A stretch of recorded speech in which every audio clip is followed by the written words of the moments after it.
We're back at the shop, and I thought I'd do a video. I try to make it short, but it's hard to make these things short. On setting the heel on a DeWalt 790 Radial Arm Saw. What you'll be dealing with will be on the back of the saw. This is right on the back of the saw. As you can see, at 120 degrees apart, there is 1, 2, 3 screws with lock nuts. You'll take this little wrench to loosen the lock nuts, and this little Allen wrench, if that's focusing on it, is it going to focus on that? Come on. It ain't going to focus on it today. Well, anyway, this little wrench to make the final adjustments. It's a small Allen wrench, as you can see, and a small wrench. I tried a 9mm and a 10mm. The 9 was too tight. The 10 was way too big. And 3/8, though it's slightly loose, was the closest of all the wrenches I tried. So I tried 5/16. Well, anyway, that's the wrenches. So these are on the back side of the yoke, on the opposite side from where the handle is. When you set the heel, what you're trying to do is make sure, that, I'm going to zoom back out now.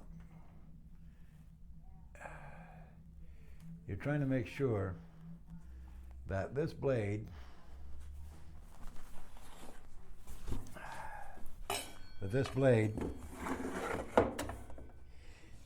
is running parallel with the arm up here.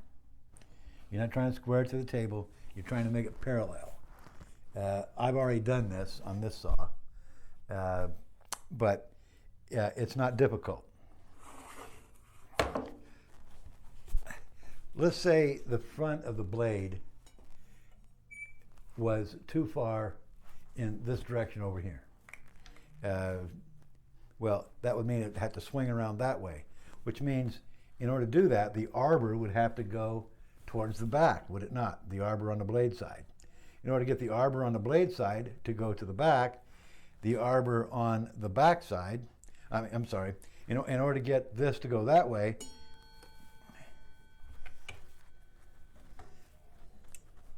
okay, we're trying to go that way, okay? So in order to get this to go that way, this would have to move this way.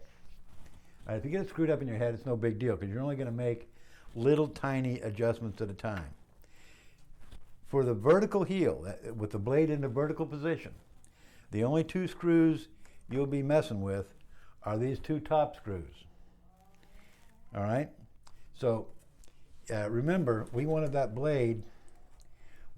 blade to go that way, so we wanted the arbor to go that way, which is backwards. And if we spin it around this way, we still want it to come this way. So the only way to get that to come this way is to loosen this nut and this nut, the 2 lock nuts, loosen this center Allen screw 1/8 of a turn. Make sure your Allen wrench fits good and snug. Loosen this 1/8 of a turn and tighten this one 1/8 of a turn, and then recheck.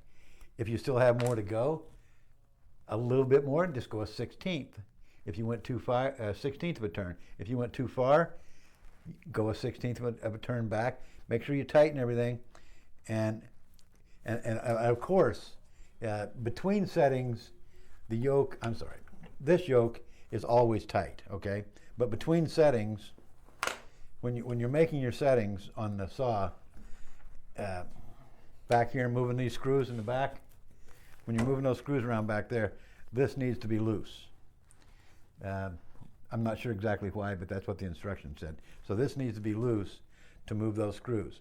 So then when you get ready to check your progress, make sure this is tight, make sure this is tight, and then use your square again to check.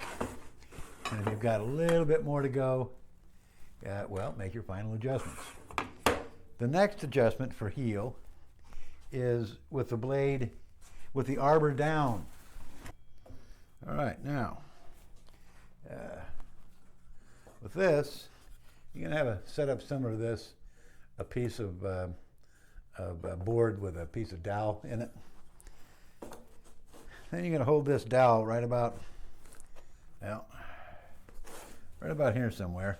Make sure that you can look underneath there. Make sure you can move the saw all the way forward without bumping into the arbor nut. All right, crank the thing down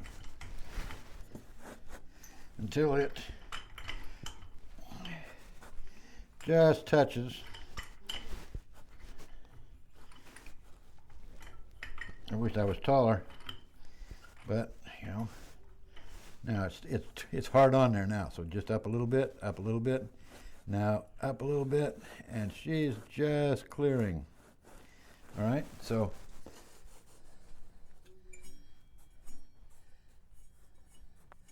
it's just, you can't hardly see light through there. Now move the arm forward and look at the position of that dowel relative to the back of the blade. All right. So now, if that blade needs to go down, that means the front of the back of the arbor, which is, the yoke back here needs to go. If this needs to go down, the yoke needs to go down, right, on the back. So let's take a look at that.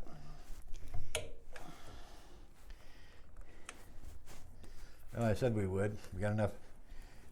Yeah, we got enough cord. Okay, so now you're going to be dealing with all 3 screws. Okay, we just determined, we just determined that this needs to go down. This arbor needs to go down. So you would loosen this thing again, okay, which we've already got loose, but anyway, you'd loosen it, all right? This you don't have to loosen. You want it wherever it is. Once I get the saws turned around, it's hard for me to see stuff. Okay, so now this needs to go down. So you loosen the miter clamp, and you release these lock nuts again, and if it needs to go down, then you loosen this Allen screw right down here a little bit and tighten these 2 equally, the same amount, because you don't want to, if you tighten one more than the other, you'll throw the whole thing, you'll throw your vertical heel out of adjustment. So you need to, when you loosen this one, tighten this one just a pinch, tighten this one just a pinch, and then tighten that one. So you tighten each one of these the equal amount, and then retighten this one so that you don't lose your vertical heel adjustment. Recheck it. If it still needs to go down some more, then loosen it a pinch more, tighten each one of these equal amount, retighten this one, tighten your anchor nuts, your lock nuts, test it again until you've got it to where till the heel is correct, which I've got this all turned around backwards. So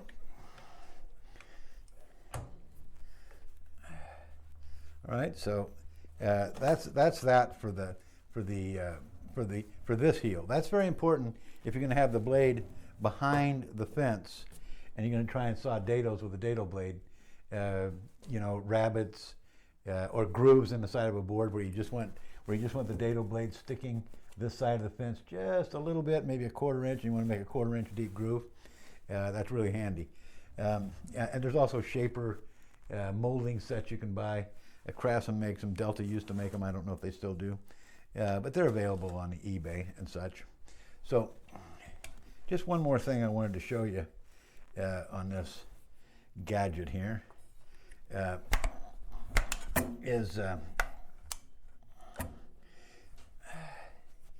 if you've got the dang it, if you've got the heel set properly, and everything is running the way everything is set the way it's supposed to be set. When you lower this blade down to where it just misses the table,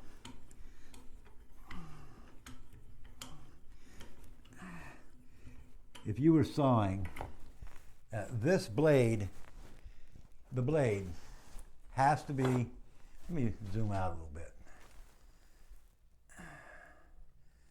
The blade has to be parallel to the fence. And if you run this right up there to that touches front, back, and middle all at the same time. That blade is perfectly parallel to this fence because it's running perfectly parallel to the arm. All right? So, and the arm is 90 degrees to the fence. So if you get that blade set right, it's going to be parallel to that fence, which is going to make it possible for you to make rips without the board getting all burned and scarred, and without it kicking and bucking against you all the time. If I notice there's questions about this in the comments about how to do this, I'll make another video, but I think it's pretty simple and pretty straightforward how you do it. You only need 2 tools, a board with a block in it, and a framing square.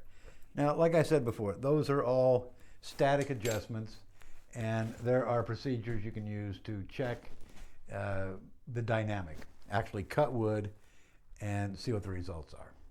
Well, that's it for today, and I hope this video was at least slightly informative. Thanks for watching. I look forward to the next video. Thank you.